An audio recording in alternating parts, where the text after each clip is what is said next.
भक्तजनों खुश हो जाओ, जो काम आप लोगों से नहीं हुआ वो मैं पूरा करने वाला हूँ। ऐसे ऐसे सवाल पूछूंगा मुफ्ती साहब से, ऐसे ऐसे पटके में हरा दूंगा मुफ्ती साहब को। मेरे इन सवालों से कुछ थोड़ा बहुत तो फर्क पड़ा होगा ना आपकी ईमान पे, थोड़ा सा डाल हाँ, अगर बहुत कुछ फर्क पड़ा, इसमें मुझे दो राय नहीं है। और मतलब पड़ा है बिल्कुल पड़ा है। और ये बात तो मैं वाकई जीत गया अपनी मुझे डिबेट। मुझे एतराफ डिबेट जीत करना गया। चाहिए, एतराफ करना चाहिए। बिस्मिल्लाहिर्रहमानिर्रहीम। अस्सलाम वालेकुम दोस्तों। आज हमारे साथ है मुफ्ती यासिर नदीम अल वाजिदी साहब। अस्सलाम वालेकुम मुफ्ती साहब।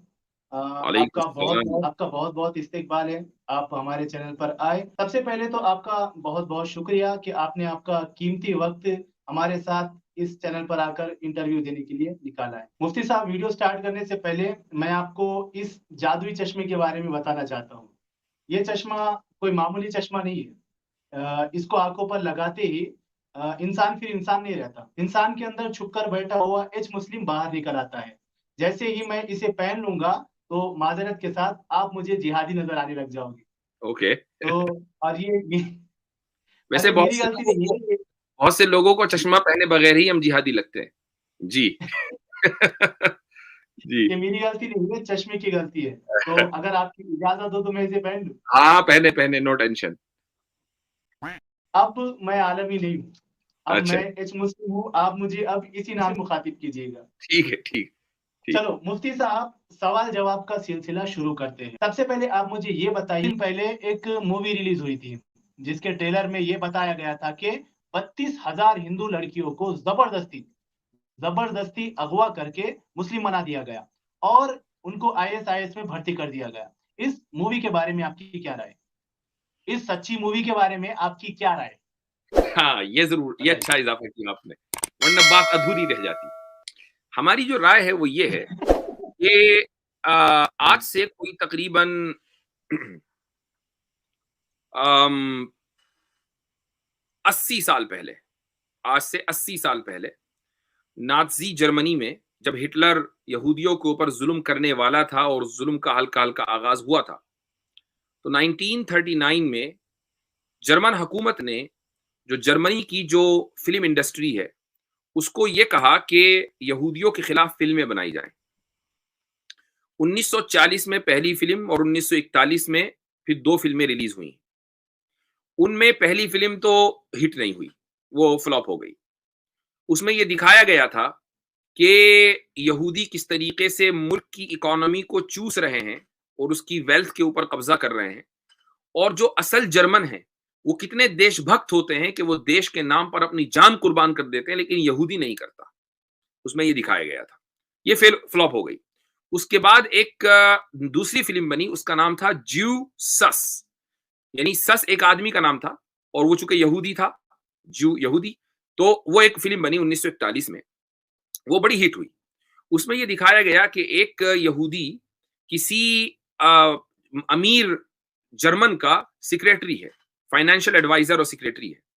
तो किस तरीके से वो उस जर्मन को धोखा देता है, उसकी घर की औरतों के साथ रेप करता है, किस तरीके से वो देश के साथ गद्दारी करता है, ये उसको दिखाया गया। अच्छा, ये फ़िल्म जब हिट होने लगी, तो हकूमती ऑफ़िशियल्स ने, सरकारी ऑफ़िशियल्स ने ये एडवाइज़री जारी की तमाम ऑफ़िशियल्स और सरकारी अफ़सरान के लिए कि वो इस फ़िल्म को देखें। पूरी फ़ौज को दिखाई गई, पुलिस को दिखाई गई, सरकारी अमले को दिखाई गई। क्या आपको कुछ याद आ रहा है कि जब कश्मीर फाइल्स मूवी आई थी, तो किस तरीके से हुकूमत की तरफ से उसकी तायीद की गई थी और कैसे सरकारी अफ़सरान को ऑफ़िस की छुट्टी करके वो वीडियो दिखाई गई थी, वो फ़िल्म दिखाई गई थी? कैसे आर्मी को वो फ़िल्म दिखाई गई थी? आज जब केरला स्टोरी आई, तो इस केरला स्टोरी में की जो तायीद है, वो किसने की? वो मुल्क का प्राइम मिनिस्टर कर रहा है, एमपीज़ कर रहे हैं, एमएलएज़ कर रहे हैं। हालाँकि ये एक प्रोपेगेंडा मूवी है। तो मैं ये कहता हूँ कि इन लोगों का जो टीचर है ना, जिसने इनको ये सारे प्रोपेगेंडा सिखाए हैं, वो है हिटलर।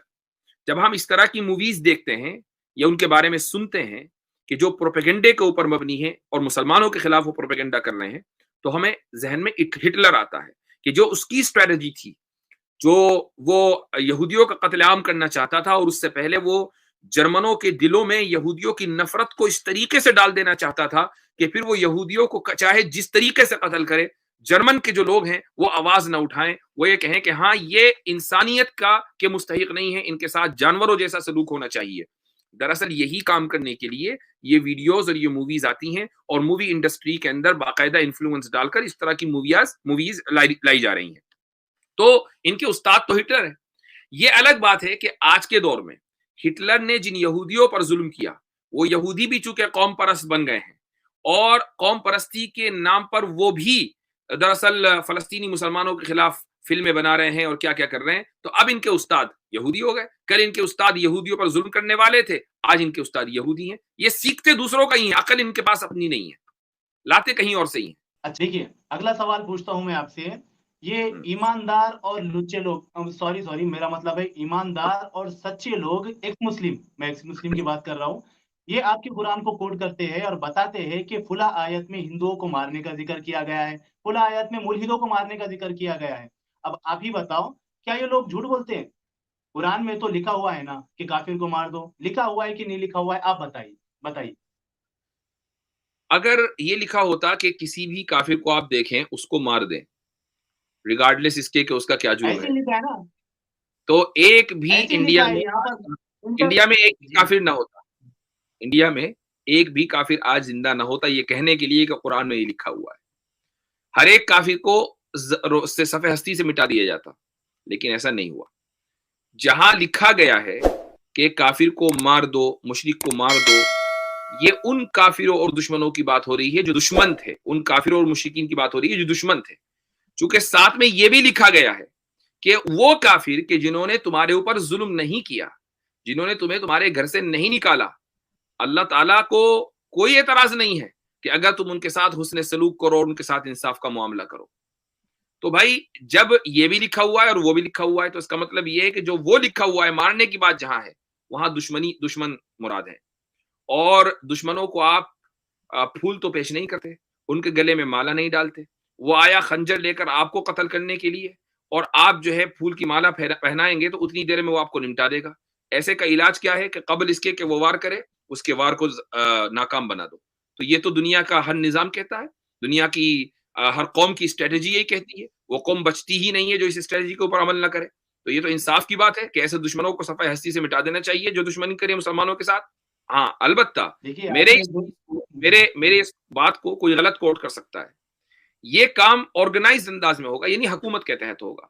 अगर कोई आदमी ये कहे कि मुझे ऐसा लग रहा है कि फला जो काफिर है वो मेरा दुश्मन है, लिहाजा मैं जाऊंगा और उसको मार दूंगा, ये गलत है। ये इस्लाम में एक्सेप्टेबल नहीं है।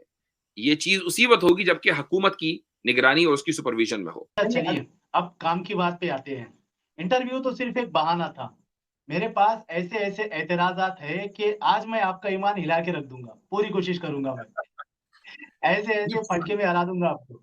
अभी तो वार्म अप हो रहा था। चलिए चलिए आगे बढ़ते हैं। मुफ्ती साहब बताइए कि अगर मुझे आपको मुस्लिम से एक्स मुस्लिम बनाना होगा तो मुझे क्या करना पड़ेगा? अगर आप मुझे मुस्लिम से एक्स मुस्लिम बनाना चाहते हैं जी, ये वाला तो चश्मा। जी। ये वाला चश्मा जो है पहनकर या उतार कर चलिए। आप क्या हाँ कर जी। सकते हैं? मेरे ज़हन में तो कोई ऐसी बात नहीं आ रही है। मसलन मेरे पास कई सारे ऑप्शंस हैं। आप पहाड़ से कूद जाएँ, आप दरख्त पे लटक जाएँ, आप समंदर में गर्क हो जाएँ, आप बंदूक लेके अपना भेजा उड़ा दें। ये सारे तरीके मेरे ज़हन में आ रहे थे, लेकिन मैं नहीं समझता कि इन सारे तरीकों पर अमल करके भी आप मुझे इंशाअल्लाह एक्स मुस्लिम बना पाएँगे। बाकी इल्मी तरीका जी, तो कोई है ही नहीं। कॉन्फिडेंस। जी, जी। जी, इल्मी तरीके से? मैं कह रहा हूँ कि इल्मी तरीका तो कोई है ही नहीं। इल्मी तरीका तो कोई है ही नहीं। ये तो सारे वो अब तरीके वो हैं कि जो मेरे ज़हन में आ रहे थे। अच्छा, कुरान मजीद में अल्लाह ने फरमाया ना कि इस जैसी सूरत बना लो। तो बना लाए। अगर उसने हाँ, फरमाया बना लो तो तो बना लाए। जी, मतलब मुझसे क्यों पूछ रहे हैं? तो अल्लाह ने पहले ही कह दिया, नहीं, खुली इजाज़त। अगर अगर कोई ले आया तो आप मान लोगे, है ना? चश्मा नहीं, पहन लोगे कुरान आप। जैसी ले आया, कुरान जैसी ले आया। तो अब मैं आपको हाँ, कह तो रहा हूँ ठीक कि है ना? अगर आप अब मैं आपको कह रहा हूँ कि मेरे पास ये गिलास है, इसमें पानी है। आप इस जैसा गिलास में पानी भर कर ले आओ और आप एक सड़े हुए पियाले के अंदर पेशाब भर के ले आएँ और ये कहें कि ये उस जैसा है, तो मैं कैसे मान लूँगा? नहीं, नहीं, नहीं। आप सुनिए, सुनिए आप। देखिए, अब आपने माना है कि कुरान मजीद जैसी अगर कोई सूरत ले आएगा तो आप चश्मा पहन लोगे, ये वाला। तो अभी देखिए ऊंट पहाड़ के नीचे आ चुका है, ठीक है ना। आ गया, आ हमारे गया। भक्त जनों के गुरु झूठ वाला, सॉरी सॉरी, सच वाला ने एक नहीं दो दो सूरतें पेश की थी, आपको हाँ, अच्छे से पता होगा। सूरतुल कोविड और सूरतुल यूट्यूब। हम्म। तो इसके बारे में आपका क्या ख्याल है, अगर ये आयतें मतलब सूर्य अगर मैच करती हो किसी तरह से तो? सड़े हुए प्याले में पेशाब की मिसाल याद है, अभी तो दी थी। तो भाई, सड़े हुए प्याले में अगर पेशाब भर के लाएंगे तो हम ये नहीं कहेंगे कि ये इस खूबसूरत गिलास के पानी जैसा है, ठीक है। यानी इतनी बेइज्जती हम बर्दाश्त नहीं करेंगे हमारे गुरुओं की। इतनी बेइज्जती तो उसकी 2 साल से चल रही है। अब तो बेचारा वो बोरिया बिस्तर लपेट के चला गया।